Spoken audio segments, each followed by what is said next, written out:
ओम नमः शिवाय। आप सभी व्यूअर्स का पुनः स्वागत है। अपने उन सभी व्यूअर्स को धन्यवाद देते हुए आज मैं एक और महत्वपूर्ण ग्रह का राशि परिवर्तन के बारे में बताने वाली हूँ, जो कि हमारे जीवन को शुभता के साथ-साथ ऐश्वर्य भी देते हैं, आकर्षण भी देते हैं। ये शुक्र हैं। शुक्र 4 मई से लेके 28 मई तक मेष राशि से वृषभ राशि में आने वाले हैं और बुध ने पहले ही 1 मई से प्रवेश कर लिया है वृषभ राशि में। इस तरह से वृषभ राशि में अगर कुल टोटल देखा जाए तो 4 ग्रह हो जाएँगे, क्योंकि राहु पहले से ही वहाँ है, बुध ने भी प्रवेश कर लिया है और सूर्य भी वहाँ 14 मई तक रहने वाले हैं। अब शुक्र की उपस्थिति से आप लोगों को काफ़ी फ़ायदे होने वाले हैं और अगर नेटल चार्ट में इनकी स्थिति अच्छी नहीं है और महादशा अंतर्दशा भी अच्छी चल रही है, तो इसका पूरा लाभ मिलेगा। उसके बगैर आप थोड़ा-सा कम लाभ मिलेगा और ये उदित अवस्था में भी आ चुके हैं। शुक्र हमारे जीवन के बहुत से क्षेत्रों को लीड करते हैं, मतलब भूमिका निभाते हैं। अच्छे शुक्र की अगर आपको पहचान करना हो, आपको नेटल चार्ट में नहीं होगा आपके पास और आप समझ भी नहीं पा रहे हैं, तो ऐसे उनके गुणधर्म होते हैं, जैसे ऐश्वर्य, संपन्नता, आकर्षण। अगर शुक्र अच्छा होता है तो आदमी बहुत आकर्षक होता है, उसकी पर्सनैलिटी बहुत ज़्यादा प्रभावशाली होती है और बोलने में भी बहुत आकर्षण होता है। उसकी जो बोली होती है वो बहुत ज़्यादा कैसी होती है, लोगों को प्रभावित करने वाली होती है। शुक्र को वैसे तो दैत्यों के गुरु के रूप में जाना जाता है, लेकिन हमारे जीवन के लिए इनकी शुद्धता बहुत आवश्यक है। अगर आपका विवाह नहीं हो रहा है या वैवाहिक जीवन में कुछ अनबन चली आ रही है या डिस्टर्ब है, तो शुक्र की स्थिति देखना बहुत ज़रूरी होती है। इस समय जो चारों ओर स्थिति फैल रही है, जो मतलब जो वायरस जो हमको परेशान कर रहा है, अगर कोई ऐसी ही विद्या किसी के हाथ आ जाए, जैसे कि दैत्य गुरु शुक्राचार्य के हाथ में जो संजीवनी विद्या जो आई थी, उन्होंने दैत्यों को उससे अमृत दे के उनको क्या कर दिया था, जीवित दान दिया था। ऐसी स्थिति का निर्माण अगर हो जाए तो हम सब इस पैंडेमिक से बच सकते हैं। इस समय जो स्थिति चल रही है वो अकेला एक ग्रह उसके लिए रिस्पॉन्सिबल नहीं हो सकता है और उसके लिए प्रेडिक्शन करना बेईमानी होगी, क्योंकि ये जो वायरस हो रहा है लगातार म्यूटेट हो रहा है और म्यूटेट के साथ-साथ मेरा ऐसा मानना है कि ये साजिश है और इसमें कॉन्स्पिरेसी के साथ इसको आगे बढ़ाया जा रहा है। अब उद्देश्य मेरे को ज़्यादा क्लियर नहीं है, लेकिन फिर भी अपनी स्वयं की सुरक्षा करना और इसमें क्या है मतलब वो टेंशन नहीं लेना है, पैनिक नहीं होना है। जो भी है उसका सामना करना है और हो सकता है कि आपके अगर ग्रह नक्षत्र अच्छे हों तो आप उससे बाहर भी निकल जाते हैं। वैसे तो जीवन मृत्यु ऐसा कहा जाता है कि ये वो केवल ये ऊपर वाले के हाथ में ही है, जिसको भी आप मानते हैं, जिस धर्म के भी हों, उससे कोई फ़र्क नहीं पड़ेगा। ये अपने हाथ में नहीं है, जितना अपने हाथ में है उसको करना चाहिए। तो अब शुक्र के ऊपर आ जाते हैं। शुक्र हमारे जीवन को, जैसे मैंने बताया, कला के क्षेत्र में है, होटल रेस्टोरेंट के क्षेत्र में है, संगीत के क्षेत्र में है, सिंगर हैं, इन सब चीज़ों की अगर आप काम करते हैं और शुक्र बहुत अच्छा है तो अपार सफलता प्राप्त होगी, धन की भी प्राप्ति हो सकती है। मीन राशि में ये उच्च रहते हैं और कन्या राशि में ये नीच रहते हैं और इस समय जो बन रहा है इनका जो संयोग बन रहा है वो उनकी स्वयं की राशि में है, जो कि वृषभ राशि है और तुला राशि के भी स्वामित्व इनके उनके पास रहता है। हालाँकि तुला राशि में ये मालव्य नामक नामक पंच महापुरुष का निर्माण कर रहे हैं, लेकिन इस समय क्लियर नहीं होगा वो, क्योंकि इसमें और ग्रह भी उनके साथ रहेंगे, इसलिए उसका फ़ायदा बहुत सारा आपको नहीं मिलेगा। नेटल चार्ट में 3 हाउसेस को छोड़ के सभी घर में अच्छा फल देते हैं और अगर ये दूषित हो जाते हैं आपकी कुंडली में किसी ऐसे क्रूर ग्रह से संपर्क करते हैं या युति करते हैं या उनकी दृष्टि होती है, सूर्य के साथ अक्सर देखा गया है कि ये कम्बस्ट हो जाते हैं। तो इस समय अगर सूर्य के साथ 14 तक रहने वाले हैं, 14 मई तक, उसके बाद फिर और ज़्यादा स्वतंत्र प्रभाव देने के लिए तैयार हो जाएँगे। 3 घर में इनका स्वामित्व ना होने के बाद भी अच्छे फल देते हैं। राहु और शुक्र दोनों में मित्रता है और शुक्र और बुध दोनों मित्र है, जबकि सूर्य जब तक रहेंगे तो थोड़े-से प्रभाव में कमी होगी। सूर्य बुध मिलके ये लक्ष्मी नारायण योग का निर्माण करते हैं। ये मैंने आप लोगों को पहले भी बता दिया है, इसके पहले वाला जो वीडियो उसमें बताया है। और इस समय 3 नक्षत्रों से गुज़रेंगे और वो नक्षत्र का भी मैंने विस्तार से बताया है बुद्धि में।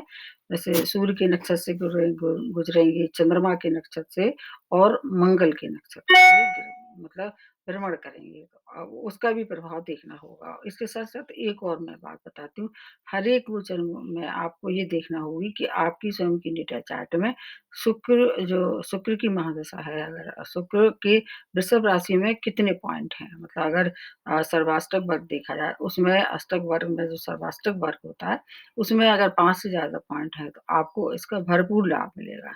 अन्यथा थोड़ा-सा कम मिल सकता है और इस अगर 5 से ज़्यादा है, तो आप मान के चलिए, इन सब चीज़ों का आप हक रखते हैं, जो मैंने बताने वाली हूँ। अब सबसे पहले बता देते हैं मेष राशि, इसकी स्वामी राशि मंगल है। मंगल और शुक्र की मित्रता नहीं है, बुध की भी मित्रता नहीं है, लेकिन सूर्य की मित्रता है। इसलिए ये भी देखना होगा कि सूर्य और बुध से इनकी कैसे और शुक्र के अलावा कैसे संबंध है। आपके किस भाव में आ रहे हैं? मेष राशि में सेकंड भाव में आ रहे हैं, जो कि अच्छा भाव है। सेकंड भाव में ज़्यादातर ऐसे ग्रह जो कि सौम्य होते हैं, शुभ होते हैं, अच्छे परिणाम देते हैं। ये धन कुटुंब वाणी का है। इधर आपके 7 भाव को भी एक्टिवेट कर देंगे, उसके भी स्वामित्व प्राप्त है। आप लोग ऐसा मान के चलिए, मान लीजिए मैं बताने में थोड़ी-सी कहीं मिस्टेक करती हूँ, तो जहाँ पर 2 नंबर लिखा होगा और जहाँ पर 7 नंबर चार्ट में लिखा होगा, वो घर एक्टिवेट हो जाएँ क्योंकि वो शुक्र के घर होंगे। तो आपको वाणी में मधुरता दिखाई देगी, नए-नए व्यंजनों का प्रति आपके प्रति रुझान बढ़ जाएगा, इसलिए आपको थोड़ा-सा वहाँ कंट्रोल रखना चाहिए। वैवाहिक जीवन में मधुरता आएगी, अगर आप प्रेम प्रसंग में थे, तो विवाह में परिणत कर सकते हैं। कला के क्षेत्रों से जुड़े हुए लोगों को बहुत सफलता प्राप्त होगी और व्यापार में विस्तार कर सकते हैं क्योंकि सप्तम भाव से अगर देखें तो व्यापार को भी देखते हैं। अगर होटल मैनेजमेंट इस तरह से कोई काम करते हैं तो इस समय व्यापार में विस्तार से आपकी आर्थिक उन्नति होगी क्योंकि सेकंड भाव किसका होता है? धन का भी होता है। तो इसलिए आपको बहुत सारी चीज़ों को जोड़ के देखें तो आपके लिए ये जो परिवर्तन है बहुत अच्छा रहने वाला है। अब दूसरी राशि जो बनती है वृषभ राशि, आपके तो स्वामी राशि ही है शुक्र, आपका इधर लग्न और 6th भाव को एक्टिवेट कर देंगे। तो 6th भाव वैसे इनका कारक भाव नहीं है, जैसे मैंने बताया 3 भाव, 6th भाव और इसके बाद 7th भाव और दूसरा 10th भाव, ये भाव इनके एक्टिवेट नहीं है, मतलब अच्छे प्रभाव नहीं देते हैं, खराब भी नहीं देते हैं। अगर नेटल चार्ट में इनकी स्थिति अच्छी है, तो फिर आपको अच्छे प्रभाव मिलेंगे। तो आपको क्या-क्या फ़ायदा देंगे वृष राशि वालों के लिए? व्यक्तित्व में आपके आकर्षण में की वृद्धि होगी और आपके अगर हेल्थ थोड़ी-सी ज़रूर परेशान हो सकती है, शुगर या इस तरह से कोई पहले से जेनेटाइल प्रॉब्लम चली आ रही है, यूरिनरी प्रॉब्लम चली आ रही है, उसमें थोड़ा-सा और एक्स्ट्रा केयर की आवश्यकता होगी। बाकी मैरिज लाइफ़ आपकी मधुर होगी और बुध और राहु की उपस्थिति धन की प्राप्ति करा सकती है और उससे सेविंग भी आप कर सकते हैं। आपकी वैसे फैमिली लाइफ़ अच्छी रहेगी, हालाँकि वृष राशि के अगर देखा जाए तो अपोज़िट में केतु नहीं है, वृश्चिक राशि में है, तो आपको थोड़ा-सा अगर कहीं कोई अनबन चली आ रही है अपने मतलब स्पाउस से, तो बहुत ज़्यादा उसको तूल नहीं देना है। जो भी हो रफ़ा-दफ़ा करके आगे बढ़ जाना है। वैसे तो बहुत अच्छा रहने वाला है वृष राशि वालों के लिए, बस हेल्थ के अलावा। और धन की भी प्राप्ति होगी। अब तीसरी राशि बनती है मिथुन राशि, इसके स्वामी राशि बुध हैं और ये 11th नहीं सॉरी 12th भाव में प्रवेश करने वाले हैं। इधर 5th भाव की लॉर्डशिप भी इनके पास है। तो कालपुरुष की कुंडली से देखें तो 12वाँ भाव इनका कारक भाव है। वैसे और ग्रहों के लिए नहीं है, लेकिन केवल शुक्र के लिए ये और बृहस्पति के लिए अच्छा मानते हैं। तो विदेश से जुड़े हुए लोगों को बहुत फ़ायदा होने वाला है। यदि विदेश जाने के लिए आपने अप्लाई किया था, तो हो सकता है कि वहाँ वीज़ा वगैरह आपका अप्रूव हो जाए। आप स्वयं के भोग विलास पर खर्च करेंगे, इससे हो सकता है आपकी हेल्थ थोड़ी-सी प्रभावित हो जाए, लेकिन आपको हर तरह से बाकी चीज़ों में फ़ायदा होगा। उम, कोर्ट केस वगैरह है और अगर आपके ऊपर चल रहा था, विजय आपकी तरफ है। स्टूडेंट के लिए समय थोड़ा-सा फ़ोकस करने वाला होगा क्योंकि क्या है 5th भाव आपका शिक्षा का है, संतान का भी है। संतान की तो उन्नति होगी, लेकिन अगर आप स्टूडेंट हैं, आपका मन भटक सकता है। तो सुगंधित चीज़ों का कम इस्तेमाल करें अगर स्टूडेंट हैं आप तो। बाकी आपके लिए ये समय बहुत अच्छा है, आपकी मनपसंद जगह आपको एडमिशन भी प्राप्त करवाने वाले हैं और अगर शुक्र से रिलेटेड कोई काम करना चाह रहे हैं, जैसे फैशन डिज़ाइनिंग वगैरह है, इंटीरियर डिज़ाइन, डेकोरेशन है, उसके लिए अगर आप तैयार हैं, तो आपके लिए बहुत अच्छी शुभ सूचना है। उसके बाद अगली राशि बनती है कर्क राशि, इसकी स्वामी राशि चंद्रमा है। चंद्रमा किसी को अपना शत्रु नहीं मानते हैं, लेकिन कुछ ग्रह इनको शत्रु मानते हैं और आपके 11th भाव में ये प्रवेश करेंगे और आपके 4th भाव के लॉर्डशिप भी इनके पास है। इस तरह से 2 भाव एक्टिवेट हो जाएँगे। आपको 11th भाव से रिलेट करके देखें तो आय के नए-नए स्रोत प्राप्त होंगे, उससे आपकी आर्थिक उन्नति हो सकती है। ये शुभ राजयोग का निर्माण इस समय आपके नेटा चार्ट में कर रहे हैं और आपके जो आधे-अधूरे कार्य थे, उसमें प्रगति आ जाएगी, यात्राएँ भी लाभप्रद रहने वाली हैं। स्टूडेंट हैं तो ये भी समय बहुत अच्छा है, आपको अपार सफलता प्राप्त होगी, व्यापार तरह तथा कार्य क्षेत्र के लिए ये समय निर्णायक सिद्ध होगा। भविष्य में आप उस अगर जो निर्णय ले रहे हैं, उससे आपको भविष्य में फ़ायदा होने वाला है, सुख-सुविधा में आपकी वृद्धि दिखाई देगी। चौथा भाव माता का है, तो माता का सुख भी होगा, लेकिन आपको थोड़ी-सी वाणी पे कंट्रोल रखना चाहिए नहीं तो आपके घर में गृह कलेश हो सकता है। उससे आप अपने स्वयं को नियंत्रित रखेंगे तो आप इन सब चीज़ों का आपको लाभ प्राप्त होगा।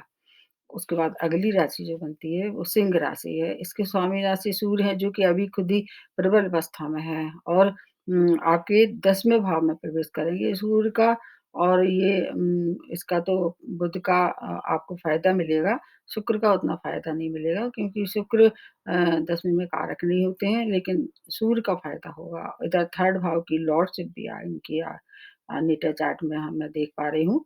तो आपको ये केंद्र भाव है, इसका फ़ायदा मिलेगा। 10वाँ भाव केंद्र भाव है। किसका है? ये आपके कर्म क्षेत्र का है। तो ये भाव आपको एक्टिवेट हो जाएँगे।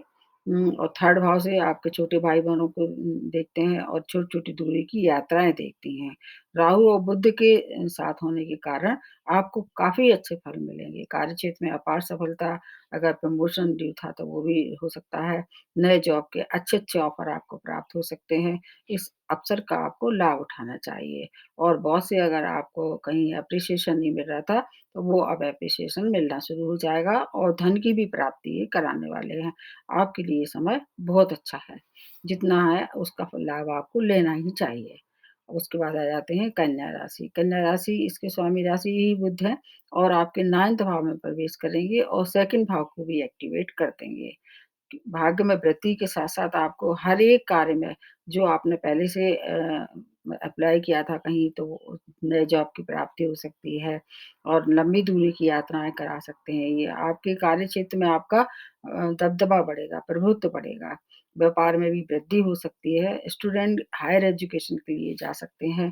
परिवार में आपको थोड़ा-सा मतभेदों का सामना ज़रूर करना पड़ेगा, वहाँ थोड़ा आपको धैर्य रखना चाहिए और व्यय पे भी नियंत्रण रखें। इन्वेस्टमेंट हो सके इस समय ना करें तो ज़्यादा अच्छा है क्योंकि और ग्रह को देखते हुए आपको केवल अपने स्वामी राशि और शुक्र का फ़ायदा मिलेगा।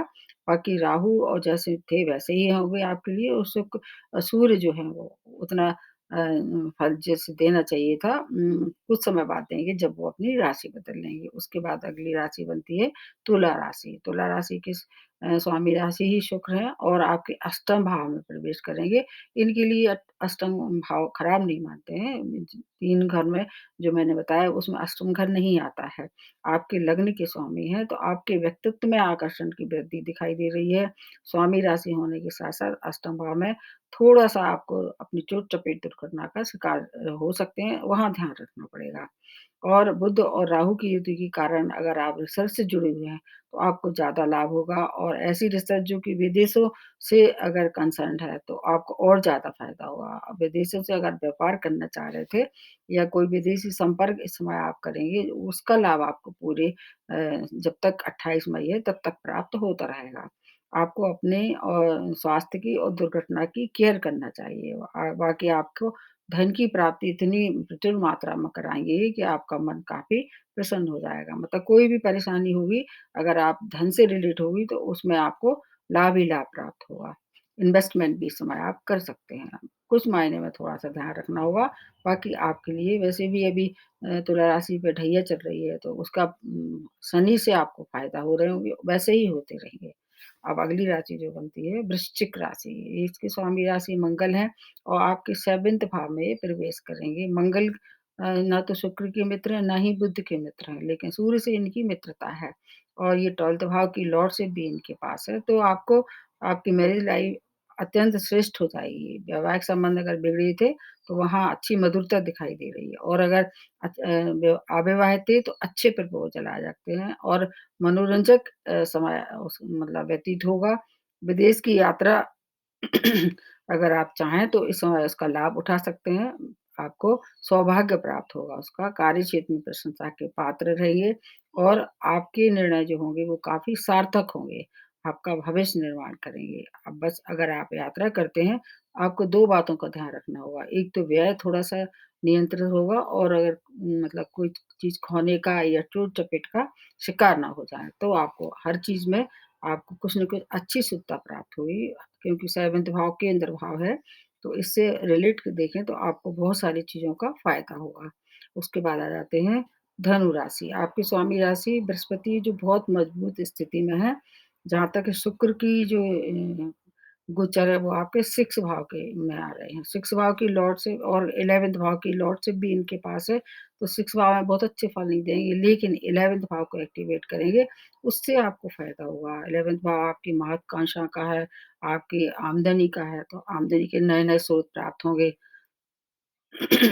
हालाँकि गुरु के साथ इनके अच्छे संबंध नहीं है, लेकिन फिर भी आपको साढ़े साती का प्रभाव है, तो आपको शनि आपके लिए ज़्यादा इस समय शुभ फल दे रहे होंगे। कोर्ट केस में अगर आप फँसे हुए थे, तो विजय आपकी है और नए-नए आमदनी के स्रोत के साथ-साथ शत्रु भी परास्त होंगे। कार्य क्षेत्र में औसत से अधिक आमदनी आपको प्राप्त होगी और उसका लाभ आपको भविष्य में प्राप्त होगा। साढ़े साती है ला जाते-जाते धन की तो प्राप्ति कराएगी, लेकिन बाकी चीज़ों में थोड़ी-सी परेशानी, मानसिक क्लेश हो सकता है और इसलिए आपको थोड़ा वहाँ ध्यान रखना होगा। कोई भी मतलब बात हो तो उसको बहुत ज़्यादा टेंशन ना लें उस वक़्त, निकल जाएगा ये समय। इसलिए शत्रुओं थोड़ा-सा जैसे परेशान कर रहे थे, बिल्कुल ध्यान ना दें, वो आपकी ही तरफ फैसले होने वाले हैं कोर्ट केस में भी। उसके बाद अगली राशि बनती है मकर राशि। आपके स्वामी राशि शनि है, आप पे भी साढ़े साती का सेकंड फेज़ चल रहा है और 5th भाव में ये प्रवेश करेंगे, जो कि मूल त्रिकोण है। इधर आपके 10वें भाव की लॉर्डशिप है, तो एक बहुत अच्छा एक राजयोग बन रहा है, जो कि मतलब ऐसे ग्रह जो कि इधर मूल त्रिकोण के इधर केंद्र भाव के स्वामी होते हैं, वो इसका त्रिकोण का मतलब जो आपको फ़ायदा होगा इस समय, उसका जो मतलब राजयोग जो बन रहा है, उसका फ़ायदा होगा। आपके ये कारक ग्रह भी हैं और आपको 5th भाव शिक्षा का, संतान का, प्रेम प्रसंग का है, शेयर मार्केट का भी है। स्टूडेंट के लिए समय बहुत ही अच्छा है। अगर आप प्रेम प्रसंग में हैं, तो आप उसको विवाह में पारित करने के लिए आगे बढ़ सकते हैं। कार्य क्षेत्र से जुड़ी हुई ये बहुत सारी समस्याओं का समाधान होगा। धन की भी प्राप्ति और बचत भी इस समय आप कर सकते हैं। आपको नए-नए सोर्स ऑफ इनकम की इस समय कुछ संभावना बनी हुई है। इसका लाभ आप ले सकते हैं। वैसे तो आपकी स्वयं की राशि में शनि भी चल रहे हैं और जो 23 मई से वक्री हो जाएँगे। फिर थोड़ी-सी हो सकता है 23 मई से इसके प्रभाव में थोड़ी-सी भिन्नता है, क्योंकि वैसे तो अपने स्वामी राशि जो होते हैं वो कभी उनको कष्ट नहीं पहुँचाते हैं, लेकिन शनि हैं अगर आपने कर्म और विचार अच्छे रहेंगे तो फिर आपको पूर्ण लाभ मिलने वाला है। आपके लिए ये समय काफ़ी अच्छा है। शुक्र क्योंकि मकर राशि और बुध भी मकर राशि के लिए कारक हैं, जबकि सूर्य कारक नहीं है, इसलिए वहाँ थोड़ा-सा सावधानी रखनी पड़ेगी।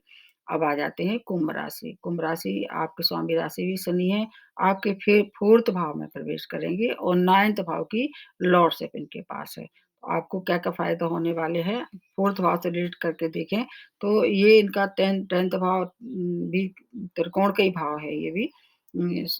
इसलिए सॉरी आपके ये 9th भाव में प्रवेश करेंगे, तो इसका लाभ आपको मिलेगा और इधर इस समय जो परिस्थितियाँ चल रही हैं, थोड़ा-सा इसको फिर से मैं बता देती हूँ, इसमें कुछ कन्फ्यूज़न है। जैसे आपके 4th भाव में ये प्रवेश करेंगे और 9th भाव की लॉर्डशिप इनके पास है, तो भूमि, वाहन का भी फ़ायदा होगा, माता का सुख भी प्राप्त होगा। अगर उनकी हेल्थ खराब हो रही थी, तो उसमें कुछ इम्प्रूवमेंट हो जाएगा और आपके जो मतलब भौतिक सुख है, उसमें वृद्धि दिखाई दे रही है। घर की सज्जा पे आप खर्च कर सकते हैं और मतलब लॉन्ग डिस्टेंस जर्नी भी इस समय कर सकते हैं। नया वाहन भी खरीद सकते हैं और चेंज ऑफ प्लेस भी इस समय आपकी अगर पहले से चली आ रही है आपकी प्लानिंग तो इस समय वो हो सकता है कि आपको इस समय शुभ सूचना वहाँ से प्राप्त हो। आपकी मनपसंद जगह आपको भेजा जा सकता है। आपके लिए भी समय बहुत अच्छा है। कुंभ राशि पे भी अभी साढ़े साथी का फर्स्ट फेज़ है, लेकिन फिर भी आपको इन सब चीज़ों से डरना नहीं है। आपके लिए शुक्र कारक हैं, आपके लिए और मकर राशि वालों के लिए। अब लास्ट में जो बनती है मीन राशि, आपके 3rd भाव में प्रवेश करेंगे, इधर आपके अष्टम भाव की लॉर्डशिप इनके पास है। तो आपके रुके हुए सभी कार्य संपन्न हो जाएँगे। उच्च शिक्षा के लिए अगर आपने अप्लाई किया था तो नए-नए अवसर प्राप्त होंगे, वो विदेश के भी हो सकते हैं क्योंकि अष्टम भाव जो जब भी कोई कनेक्ट होता है ग्रह से तो अचानक फल की प्राप्ति होती है। शॉर्ट डिस्टेंस जर्नी भी कर सकते हैं। आपके छोटे भाई-बहनों का सहयोग प्राप्त होगा और जो परिश्रम आपने पहले से किया था, उसका फल नहीं मिल रहा था, तो अब वो मिलना शुरू हो जाएगा। हेल्थ की आपको थोड़ी-सी केयर करना चाहिए। बाकी मैरिज लाइफ अगर है तो वो प्रसन्नता भरी होगी, कोई पहले से परेशानी चली आ रही थी क्योंकि आपकी स्वामी राशि जो बृहस्पति है, वो क्या है बहुत अच्छी स्ट्रॉन्ग अवस्था में है। तो कोई भी राशि का जो स्वामी राशि होता है, वो क्या करता है, हमेशा उनको सपोर्ट करता है। उसका फ़ायदा आपको प्राप्त होगा। बाकी जहाँ तक शुक्र और बुध वाली बात है, तो उतने ज़्यादा आपके लिए अच्छे नहीं होते हैं, लेकिन सूर्य से आपको कुछ न कुछ सपोर्ट मिलेगा। तो इस तरह से कुल मिला के कि ये जो स्थितियाँ बन रही हैं चारों तरफ अभी जो चल रहा है महामारी का योग, अगर आप थोड़ा सावधान रखें, हो सकता है इन सब चीज़ों का आपको जो मैंने बताया फ़ायदा हो और अगर नेटल चार्ट में इन शुक्र की स्थिति अच्छी है, बुध की स्थिति अच्छी है और बृहस्पति भी अच्छा फल दे रहे हैं, तो आप तैयार हो जाइए। अब आपकी बहुत सी समस्याओं का ये समाधान करने वाले हैं, राहत मिलेगी बहुत सी चीज़ों पे। फिर भी अगर आपको कोई परेशानी है, तो मैं आपको कॉमन सी रेमेडी बता देती हूँ। प्रत्येक राशि वाला कर सकता है उसको। बस ये कि अगर ज़्यादा थोड़ा-सा परेशानी कर रहे हैं, तो वो उसको लंबे समय तक करो और ज़्यादा समय दो। क्या करना चाहिए आपको रेमेडी के लिए दुर्गा कवच का पाठ करना चाहिए, शुरू सूक्तम का भी पाठ कर सकते हैं और शुक्रवार को जो है लक्ष्मी नारायण के मंदिर जाके वहाँ पर घी का दिया जला सकते हैं, नहीं तो घर में भी जला सकते हैं। स्त्री वर्ग का सम्मान करना चाहिए। आपके घर में कोई भी स्त्री हो चाहे आपसे उम्र में बड़ी हो, बराबर की हो, उसका अपमान ना करें, नहीं तो शुक्र हमेशा परेशानी देंगे आपको और हो सके हो सके तो छोटी-छोटी जो कन्याएँ होती हैं, उनको कुछ न कुछ डोनेट करते रहना चाहिए। ये समय बहुत टफ़ है, हर एक के लिए है, आपके लिए नहीं है, सभी के लिए है। अगर धैर्य से कट जाता है और आप इससे बच जाते हैं, तो आपका जो भविष्य है, जो आगे का जीवन है, वो काफ़ी अच्छा होने वाला है। तो आपके लिए देख लीजिए इस समय कैसी परिस्थितियाँ बन रही हैं और फिर भी कोई भी परेशानी आए उससे घबराना नहीं है। सब परेशानी आती हैं, चली जाती हैं। कोई भी चीज़ स्थायी नहीं रहती है इस प्रकृति में। सूरज भी एक समय बाद आता है, फिर डूब जाते हैं। ऐसे ही हर एक परिस्थिति का निर्माण बनता है और फिर उसका अंत भी होता है। कोई चीज़ ऐसी नहीं है जो जिसका अंत नहीं होता है, इसलिए घबराने की बिल्कुल भी आवश्यकता नहीं है, पैनिक नहीं होना है और उम, धैर्य से काम लेना है। तो आज के लिए इतना ही, नमस्ते और धन्यवाद।